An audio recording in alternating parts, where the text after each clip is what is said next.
A very good morning to you all. So, in the previous class, we have done Second Anglo-Mysore War.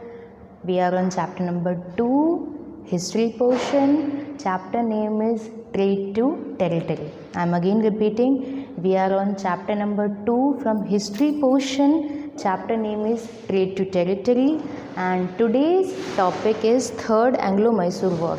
We have done first and second Anglo-Mysore War in the previous classes. Now let's start with today's topic.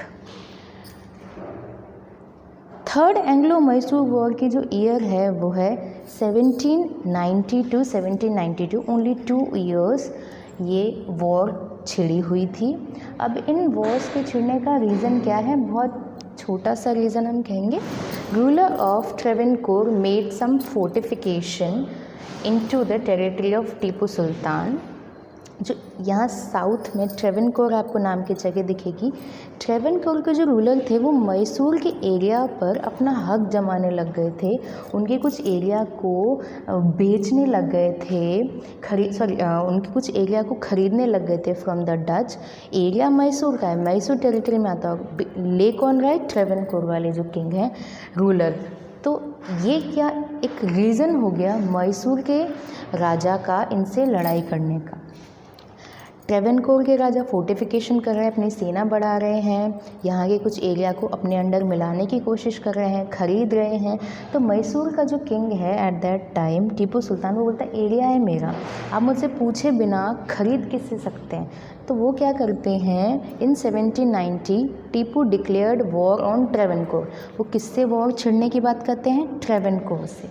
Travancore ने इनका area लेने की कोशिश की इनसे बिना पूछे, तो ये एक वॉर छिड़ जाती है. कब? इन 1790.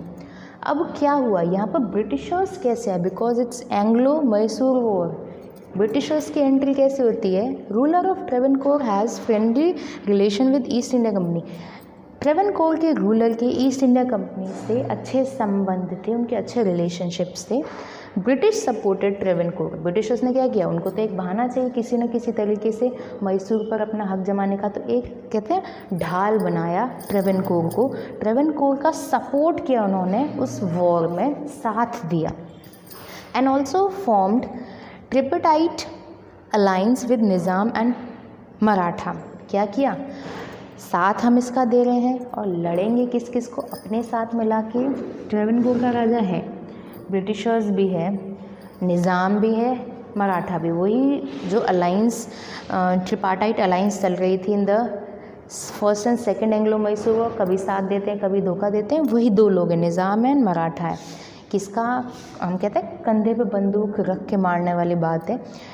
ट्रेवेनकोर को ढाल बनाकर किस पे हमला किया जा रहा है? यहाँ पर मैसूर पर.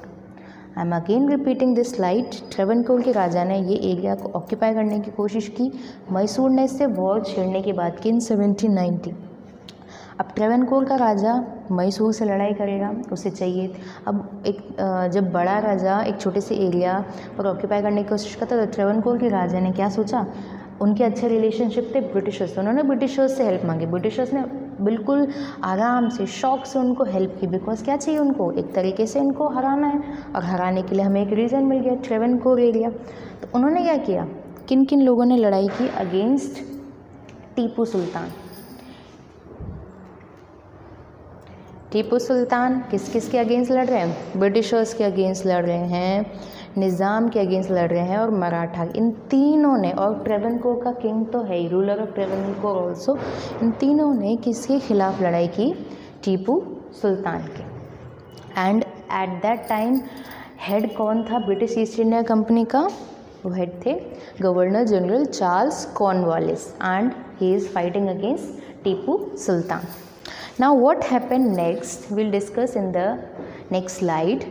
Treaty of Seringapatam was signed in March 1792 between Tipu and Britishers. इस वॉर का एक रिजल्ट था कि ट्रीटी ऑफ सेरिंगपट्टनम साइन की गई. किस किस के बीच में? In between Tipu Sultan and Britishers. And what Tipu have to done, first term Tipu had to ceded half of his territory to the British, including the areas of Malabar, Dindigul, Coorg and Baramahal. इस treaty के according Tipu को अपनी आधी जो territory थी वो किसको देनी पड़ी? ब्रिटिशर्स को। और उन ब्रिटिशर्स की टेरिटरी में कौन कौन सी जगह शामिल थी? Malabar, Dindigul, remember from Hyder Ali, Coorg and Baramahal, ये सारी ट्रीटी किसके पास चली गई? To the Britishers. He had to pay ₹3 crore as war indemnity to the British. 3 crore रुपए उन्हें ब्रिटिश ईस्ट इंडिया कंपनी को एक तरीके से भत्ते के रूप में देने पड़े कि आपका इतना नुकसान हुआ है, वो एक पे अलाउंस था। Tipu also had to surrender 2 of his son as surety to the British till he paid his dues. Now 3 crore रुपए बहुत बड़ी अमाउंट होती है। Now what Britishers have done, Britishers ने क्या किया? टीपू सुल्तान के जो 2 सन थे उनको अपने कब्जे में ले लिया, ताकि जब तक 3 करोड़ रुपए का अलाउंस टीपू सुल्तान नहीं चुका पाते तब तक उनके 2 सन ब्रिटिशर्स के अंडर में रहेंगे। Now second last point, region around Tungabhadra and its tributary Maratha को दी गई, and area from Krishna to Pennar river to the Nizam. Now I am again repeating the terms of Treaty of Seringatpatnam. First point, half of his territory gone to Britishers. Second, he have to pay 3 crore rupees. Third point, जब तक वो पैसे चुका नहीं देते तब तक उनके 2 सन्स ब्रिटिशर्स के अंडर रहेंगे। Fourth, Tungabhadra regions and its tributary regions gone to Marathas and area from Krishna to Pennar to Nizam. Now by this we have completed our third Anglo-Mysore War. In the next class we will discuss fourth Anglo-Mysore War.